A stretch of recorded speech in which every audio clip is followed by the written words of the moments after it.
المشاهدون الأكارم، طبتم أوقاتنا أينما كنتم بكل خير. نشرة الأخبار نقدمها لكم من الفضائية الإريترية، نستهلها كالعادة بأهم وأبرز العناوين.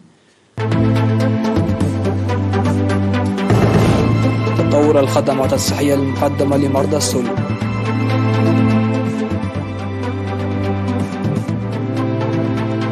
ورشة عمل لرعاية الأمومة والطفولة في الكاشبركة.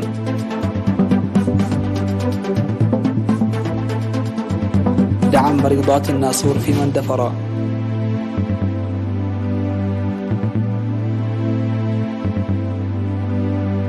مناورات عسكرية واسعة النطاق بين كوريا الجنوبية والولايات المتحدة. دول مجموعة كواد تبدي مخاوف حيال الانتشار العسكري في بحر الصين. وتسرب نفط بعد غرق ناقلة قبالة السواحل الفلبينية.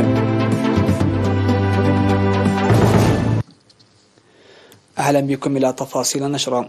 أعلنت منسقة الخدمات الصحية لمرضى السل والأمراض المنتقلة من الحيوان إلى الإنسان في مكتب وزارة الصحة بدائرة الأقاليم الأوسط الممرضة ناترنت جبر يوهنس، أعلنت بأن علاج مرض السل في الأقاليم الأوسط بلغ نسبة حوالي 94% عام 2023، وأوضحت بأن السل يصيب الرئة بنسبة 80% والأجزاء الأخرى من الجسد بنسبة 20%، مشيرة إلى تخفيض وفيات السل في الإقليم الأوسط لأدنى من 3.2% بموجب البرنامج الموضوع لخفض وفيات السل لأدنى من 5% عام 2025، وظلت تبذل الجهود الجادة لاستئصاله تماما. وقالت يمكن علاج مرض السل بسهولة إذا وجدت المكافحة والعلاج اللازم. وذكرت تجهيز 4 مستشفيات في الإقليم الأوسط بمختبرات فحص السل ومعدات اكتساب المقاومة في المرضى في مستشفيي حزحز وغدايف. وأشارت إلى أن الفحوصات تجري على السل في مرضى الأيدس، وكذلك فحوصات الأيدس على مرضى السل في الإقليم الأوسط، والبدء بفحوصات السل لجميع المرضى القادمين من المؤسسات الصحية في الإقليم.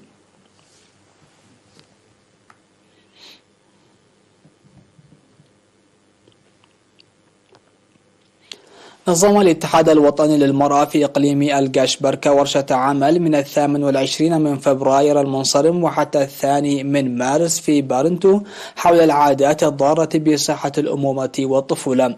وهدفت ورشة العمل التي شارك فيها ناشطون صحيون وممثلات الاتحاد الوطني للمرأة في 9 مديريات بالإقليم، هدفت إلى ترسيخ التغير في العادات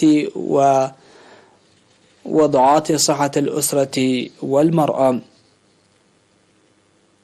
وناقشت الورشة مكافحة الأمراض المعدية والعادات الضارة والقانون والأسرة والإدارة والتنظيم. وقالت مسؤولة الاتحاد الوطني للمرأة في إقليم الكاشبركة السيدة يحدى يوهنس في الرسالة التي وجهتها، قالت إن الأنشطة المنفذة كان لها دور في تحسين حياة المجتمع وضمان صحة الأسرة، مؤكدة على أهمية الورشة للدفع بها قدما. وأعربت عن ثقتها في مساهمة ورشة العمل لإزالة العادات الضارة المتجذرة منذ فترة طويلة في الإقليم وتسببها بأضرار نفسية وجسدية في المرأة. وذكرت المشاركات في الورشة بأن مخرجاتها تساعد للدفع بالعمل التقليدي الجاري وتحسينه بوسيلة علمية.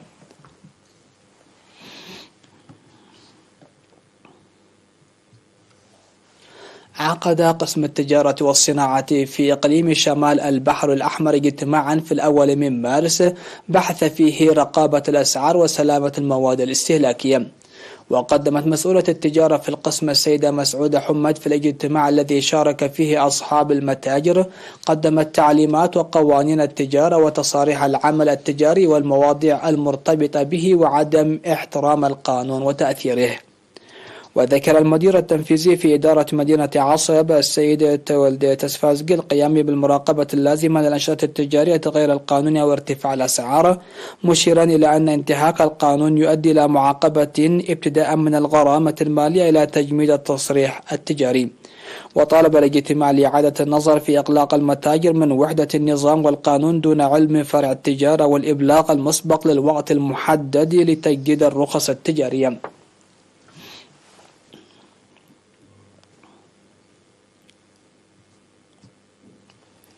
قدم سكان عد قاول وكدف اللاسي في مديرية مندفر دعما عينيا لمريضات الناصور في مستشفى الإقليم الجنوبي المرجعي، وذلك في إطار زيارة المريضات في المستشفى. شمل الدعم أدوات النظافة والملابس ومواد استهلاكية. وقدم إخصائي النساء والولادة الدكتور حبتي حيل ملكوت أسباب وتأثير مرض الناسور، داعيا أولياء الأمور لتجنب زواج القاصرات وختان الإناث وقيام الحوامل بالمراجعة الصحية اللازمة حتى الولادة للحيلولة دون التعرض لمرض الناسور. وأشاد المدير الطبي لمستشفى الإقليم الجنوبي المرجعي الدكتور يوناس كفل ماريان بالدعم والتشجيع الشعبي إلى جانب الرعاية المقدمة من الحكومة لمريضات الناسور.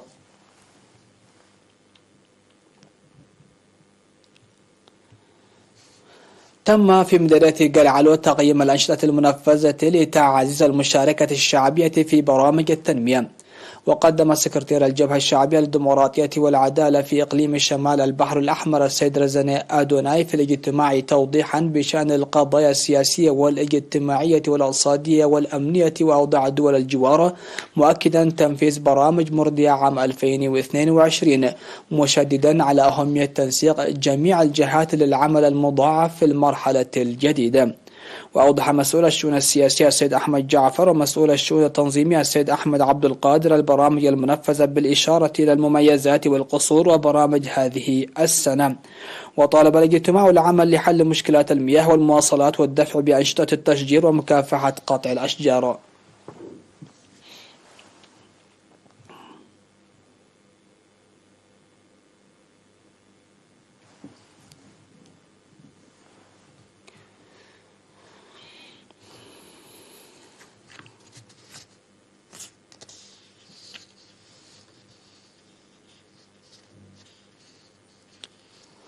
نشرتنا لا زالت مستمرة من الفضائية الإرترية، لكن بعد الفاصل.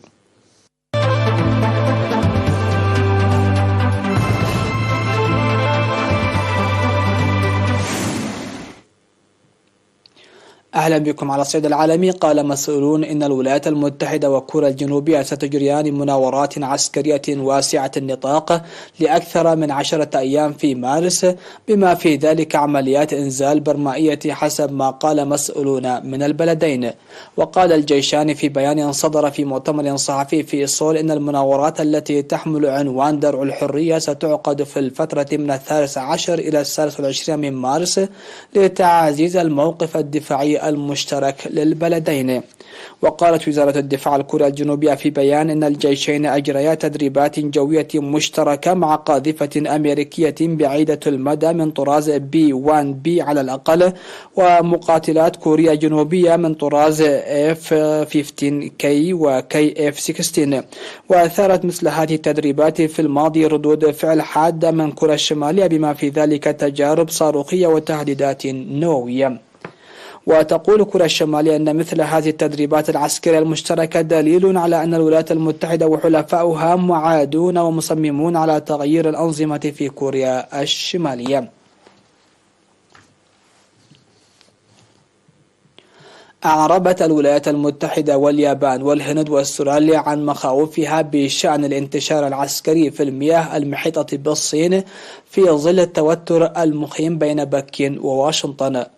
وشكلت الدول الأربعة الحوار الأمني الرباعي، وهو تحالف استراتيجي عبر رسم أقيم في 2007 وأعيد إحيائه في 2017 بهدف التصدي لنفوذ الصين العسكري والاقتصادي والتكنولوجي المتنامي في منطقة آسيا والمحيط الهادي.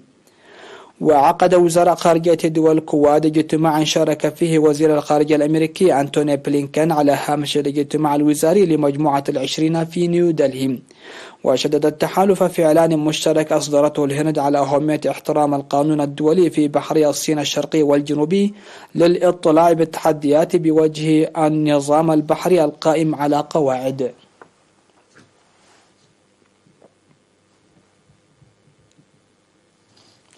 قال خفر السواحل الفلبيني إن ناقلة النفط غرقت قبالة سواحل الفلبين بدأت في تسريب شحنتها من النفط، مما يهدد بتلوث المياه والإضرار بالحياة البحرية في المنطقة المحيطة. وأغرقت الأمواج العاتية السفينة التي تحمل اسم بريسوس إمبرس بالقرب من جزيرة ميندرو بعد تعطل محركاتها. وتكثف فرق البحث جهودها لتحديد موقع السفينة الغارقة حتى يتمكنوا من سحب النفط المتسرب.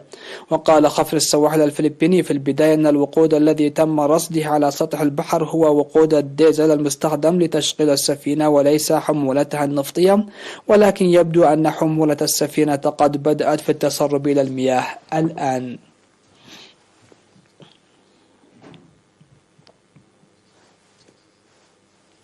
الخبر الأخير: لقي ضابط شرطة ومدني مصرعهما خلال احتجاجات عنيفة في إقليم كاكيتا بكولومبيا، واحتجز 79 ضابطا و9 من عمال حقول النفط رهائن من قبل المجتمعات الريفية. اندلعت أعمال العنف في جزء ريفي من بلدية سان فيسنتي ديل كاغوان، حيث تعرض حقل النفط التابع لشركة إمرالد إنرجيا للهجوم، وأطلق المتظاهرون النار وفقا للشرطة الوطنية الكولومبية. وقالت مصادر بالشرطة أن الضابط والمدني اللذين قتلا في الاحتجاجات لقيا حتفهما متأثرين بأعيرة نارية، مضيفة أن منشقين عن فارق يرفضون اتفاق السلام لعام 2016 موجودون في المنطقة وقد يكونون متورطين في الاضطرابات.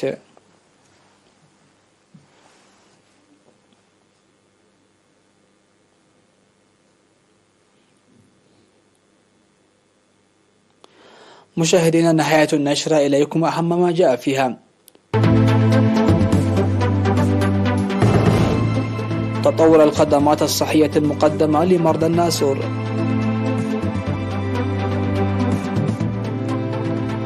ورشة عمل لرعاية الأمومة والطفولة في الكاشبركة.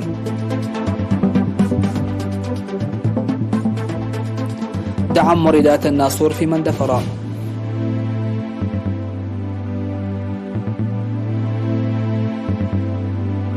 مناورات عسكرية واسعة النطاق بين كوريا الجنوبية والولايات المتحدة.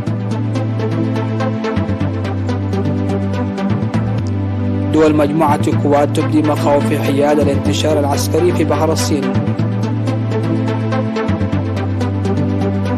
وتسرب نفط بعد غرق ناقلة قبال السواحل الفلبينية. سادتي سيداتي، هكذا نكون قد وصلنا وإياكم إلى نهاية نشرة هذه الفترة. هذه تحيات الفريق العامل، والسلام عليكم ورحمة الله.